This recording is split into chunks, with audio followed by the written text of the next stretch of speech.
Hello everyone and welcome back to Let's Talk Kashrus, presented by the Kashrus Awareness Project in conjunction with Torah Anytime.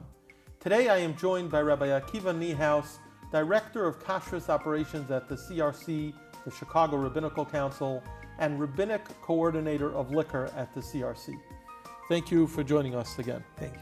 In one of our previous conversations, we kind of ran out of time. You mentioned something that was absolutely fascinating, and I'm wondering if today you could shed a little light on it, and that is when we talk about the kashrus of liquor, the kashrus of whiskeys, the issue of Avodah Zara.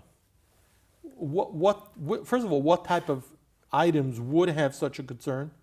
What is the Avodah Zara concern, and how does a consumer determine whether there is such an issue? Yeah, it's a great question, and it's a fascinating topic.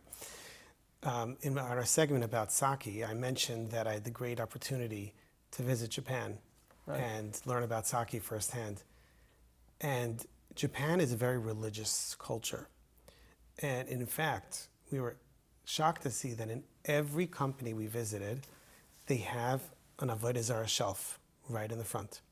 They come in the morning, they worship, say hello to it. Not only that, they have ceremonies for the sake. The beginning, their priests come and actually interact with it. At the end, they thank them. And the question is, wow, how does this affect our sake? You know, you're going to drink it?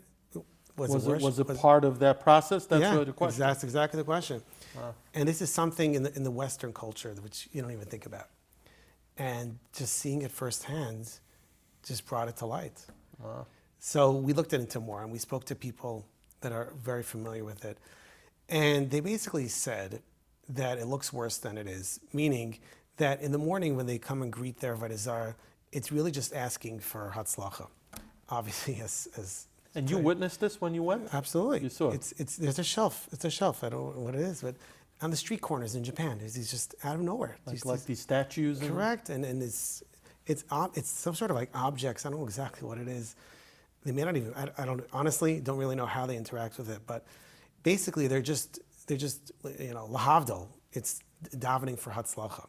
And when they actually put in the beginning and the end of the season, when they actually interact with it, they do somewhat worship the sake that's made and the rice, but that never makes it back into the sake that's sold. So like they'll take on the side one jug or something, and they'll maybe have some sort of Avodah Zara interaction with that and even offer it to their Avodah Zara, but it never makes it back into the stream. So therefore, on a consumer level, it doesn't really affect the product itself. Wow, that's interesting. Yeah. So no concern No at all. concern. Okay. But I'll tell you something else which is a concern. We get questions periodically about a certain type of beer called a Trappist beer. Trappist beer is a beer which is made in a monastery by a certain Catholic sect, the Trappists. It's made by monks. And there are very specific, strict laws about what qualifies as a Trappist beer or not. And in fact, they have a logo that they put if they meet these requirements that it qualifies as a Trappist beer. And the question is there a kashrus concern or anything worse? So we talked in the beer segment, which we talked about, basically there's a very simple type of beer. There's no additives by and large. There are a few with simple ingredients. On the kashrus level, we're not that concerned. But we are concerned about this Avodah Zara issues because, and I did a lot of research into it, it turns out that one of the regulations is that it must be produced in the monastery. That's the law. That's their rule. And is this around the world or only in the United States? Well, believe it or not, it's more European. Most of them are in Belgium. There are a few around the world. There was actually one in Massachusetts which shut down, but they could be anywhere, but they have to be registered with this Trappist organization. So one regulation was that it has to be produced on site, but another one is that the money needs to go towards the upkeep of their monastery. Anything extra goes to social services. Like that's their belief. They don't make profits. So then the question becomes, well, if I buy something from this Trappist brewery, the monastery, my money is going directly to support the upkeep of the monastery. How does that impact Avodah Zara? And there are a bunch of sugyas in Avodah Zara which are directly relevant to this. Basically, the point is that you're contributing towards the upkeep. Is that any different than giving a donation, Rahman al-Islam, to a monastery? And it's a big parsha. It's not pashut. There are a few ways to get around it. Number one is that the Shulchan Aruch, based on the Gemara, says that it's only a problem if it's in the base of Avodah Zara itself, but in the chutzner or further, it may not be around. So I actually would like to go to Belgium to see it firsthand, but until then, I actually got some aerial shots on Google Maps of the location of the brewery versus the base of Avodah Zara.